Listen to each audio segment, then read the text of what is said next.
saya Jelly. Saya salah satu mahasiswa Universitas Kairun, Fakultas Ekonomi dan Bisnis, Program Studi Ekonomi Pembangunan. Nah, jadi teman-teman, di sini saya akan memberikan sedikit penjelasan tentang isu-isu ekonomi makro. Yang pertama yaitu 3 model penawaran agregat, yang kedua itu inflasi dan pengangguran, serta kurva Phillips. Yang ketiga itu anatomi inflasi dan pengangguran.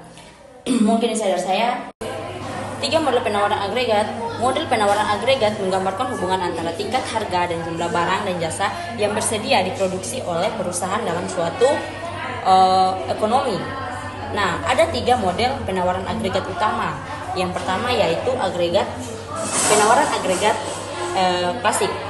Nah, penawaran agregat klasik, model ini mengasumsikan bahwa ekonomi beroperasi pada tingkat produksi penuh, di mana bahwa sumber daya digunakan secara efisien. Dalam model ini, penawaran agregat adalah vertikal, yang dimana menunjukkan bahwa perubahan harga tidak akan mempengaruhi jumlah barang dan jasa yang diproduksi oleh perusahaan. Yang kedua yaitu penawaran agregat Keynes.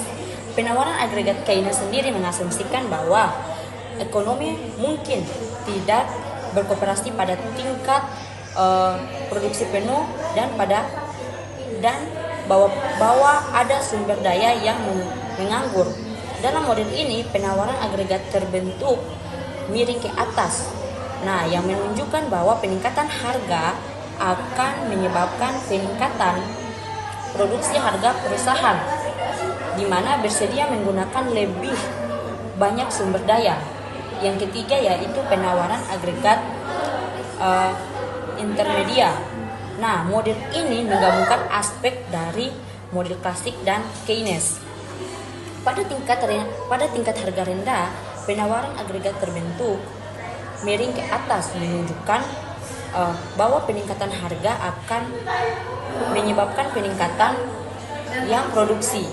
Namun pada tingkat harga tinggi, penawaran agregat menjadi vertikal, menunjukkan bahwa ekonomi telah mencapai tingkat produksi penuh dan perubahan harga tidak akan mempengaruhi produksi. Nah, yang berikut yaitu inflasi, pengangguran, dan kurva Phillips. Kurva Phillips menggambarkan hubungan terbalik antara tingkat inflasi dan tingkat pengangguran. Nah, inflasi sendiri adalah peningkatan umum dalam tingkat harga barang dan jasa dalam suatu ekonomi, sedangkan pengangguran merupakan situasi di mana seseorang yang mencari pekerjaan tidak dapat menemukan pekerjaan.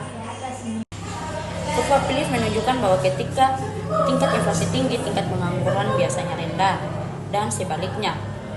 Hubungan ini didasarkan pada gagasan bahwa ketika permintaan agregat tinggi, perusahaan akan meningkatkan produksi dan mempekerjakan lebih banyak pekerja, yang menyebabkan penurunan pengangguran. Namun, peningkatan permintaan juga akan menyebabkan peningkatan harga, yang dimana menyebabkan inflasi. Yang berikut yaitu anatomi inflasi dan pengangguran. Inflasi dan pengangguran adalah 2 masalah